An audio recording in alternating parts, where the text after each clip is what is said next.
लहर भी आने वाली है जी जी और बच्चों में काफ़ी इसका इफेक्ट पड़ेगा। जी आपका चाइल्ड अस्पताल भी है, जी मैटरनिटी भी है, क्या व्यवस्था हमने रखी है कि अगर कोई तीसरी लहर आती है तो हम कैसे इससे निपटेंगे?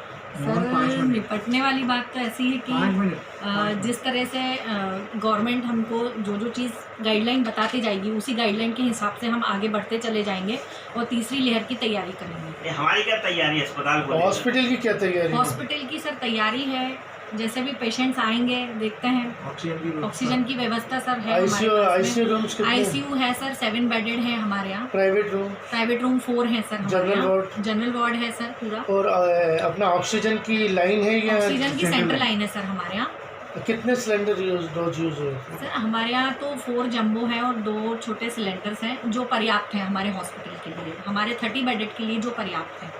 जैसा गवर्नमेंट आदेश देगी और जिस तरह से गवर्नमेंट आदेश देगी उसकी गाइडलाइन के हिसाब से हम आगे के कदम उठाएंगे। ठीक। दीर्घायु हॉस्पिटल की डायरेक्टर हूँ सीहोर से। मेरा हॉस्पिटल 30 बेडेड है और अभी इन 2 महीनों में कोविड पेशेंट्स और जो नॉर्मल पेशेंट्स हैं उनके बारे में मैं बताना चाहूँगी कि हमारे डॉक्टर अशोक पिचोनिया जी हैं, वो आपको बताएंगे किस तरह उन्होंने पेशेंट्स को ठीक किया, उनका ट्रीटमेंट किया, उनको किस तरह से ट्रीट किया, वो आप इनसे जान सकते हैं। सोनिया जी, आप ये बताइए, जो आपके हॉस्पिटल में 2 महीने के अंदर अप्रैल से लेकर अभी तक कितने पेशेंट हैं? मैक्सिमम पेशेंट्स आए हैं हमारे यहाँ, 40-50 पेशेंट्स आए हैं। और 2 महीने के अंदर? हाँ। और अच्छा, पर डे जो लोग आते थे तो वो किस किस बीमारी के होते थे? वो हमारे यहाँ जो पेशेंट्स आते थे, हमें अगर ऐसा लगता था कि उनके सिम्टम्स हमें कोविड के लग रहे हैं तो हम उनकी जांच कराते थे। कुछ जांचों में हमें टाइफाइड निकला, उन टाइफाइड की जांच के लिए हमारे यहाँ जो सर हैं, डॉक्टर हैं, वो उन्हें ट्रीटमेंट देते थे। और आपका हॉस्पिटल जैसे पूरे ऑल इंडिया में क्राइसिस चल रहा था ऑक्सीजन का, रेमडेसिविर इंजेक्शन के लिए, जी। अपने हॉस्पिटल में ऐसी कोई दिक्कत नहीं है?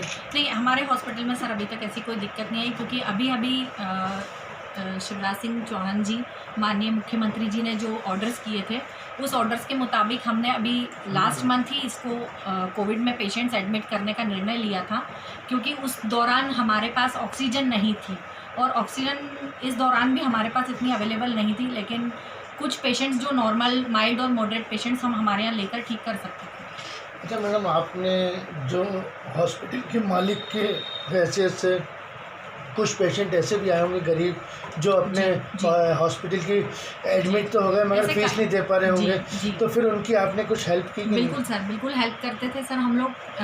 हमें ऐसे पता होता था कि बहुत पुअर पेशेंट्स भी आते हैं जो लोग नहीं पे कर पाते हैं, उन लोग का, जिन लोग के पास आयुष्मान भी नहीं होता है, उन लोग का सर हम लोगों ने बहुत अच्छे से ट्रीटमेंट किया और उन लोगों से सर बिल्कुल भी हमने अमाउंट नहीं लिया, क्योंकि सर हम लोग ऐसे जगह बैठे हैं जहाँ सर हम लोग को सेवा प्रदान करनी है, हमको यहाँ पे स्वस्थ करके और अच्छा करके भेजना है हमारे पेशेंट्स को, ताकि हमारा पेशेंट अच्छा ठीक होके जाए, स्वस्थ होके जाए और आगे हमें दुआ। रिकवरी कितनी रही है अपने पेशेंट? रिकवरी रेट ही रहा है सर, अभी हमारे यहाँ डेथ रेट आज तक टचवुड कोई भी नहीं रहा है और हमारे यहाँ सारे पेशेंट्स बिल्कुल नॉर्मल और अच्छे होके गए, स्वस्थ होके गए हैं यहाँ से। हॉस्पिटल का नाम? दीर्घायु हॉस्पिटल के अंदर हम पार्टनर के रूप में यहाँ काम करते हैं। डॉक्टर साहब, आपने जो 2 महीने के अंदर आप ओपीडी भी देखते होंगे, पेशेंटों को देखने का क्या रेशो रहा? रेशो रहा है कि मेरे यहाँ जितने पेशेंट आए वो अप्रॉक्स 300 के लगभग आए हैं, क्योंकि हमने ओपीडी में कम पेशेंट देखे हैं और एडमिट हमने किसी पेशेंट को नहीं किया इस दौरान हमने, क्योंकि हम लोग चाहते थे कि जो बाहर के गाँव से, जो आसपास के गाँव से जो पेशेंट आते थे, परेशान होकर आते थे, हमने अधिकतर उन लोगों का ट्रीटमेंट किया और वो ट्रीटमेंट के अंदर, वो पेशेंट के अंदर हमारा रेशो जो है टाइफाइड का ज़्यादा रहा है और कोविड के जो लक्षण अगर देखे हैं इस पेशेंट को, हमने तो डिस्ट्रिक्ट हॉस्पिटल में हमने रेफ़र किया है वहाँ पे। अच्छा डॉक्टर साहब, आपने अपनी इतनी सीनियरिटी डॉक्टरी के उसमें ऐसे 2 महीने के अंदर ऐसे कैसे नए अनुभव देखे? शायद मेरी लाइफ के अंदर ऐसा रहा है कि मेरे जीवन में जो मेडिसिन हम लोग उसको अवॉइड करते थे, उन दवाइयों का भी इस दौरान काफ़ी उपयोग हुआ है और ऐसा मेरा व्यक्तिगत तौर पर मानना है कि जो दवाइयाँ अपने कोविड में ली है या जो दी है, उसके जो साइड इफ़ेक्ट आएंगे वो कितने सालों तक भुगतना पड़ेगा वो हम कह नहीं सकते हैं। सर, पुरानी बीमारियों के कैसे पेशेंट आते थे?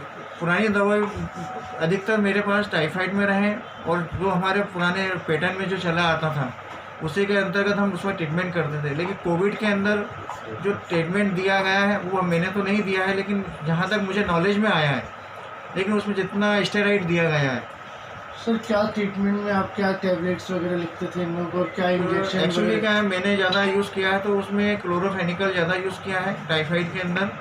उसके बाद सेफेक्सिम सीवी यूज़ करा है और साथ में डोलो एक पैरासीटामोल नाम की दवाई होती है उसका यूज़ करा, विटामिन सी यूज़ करा है मैंने।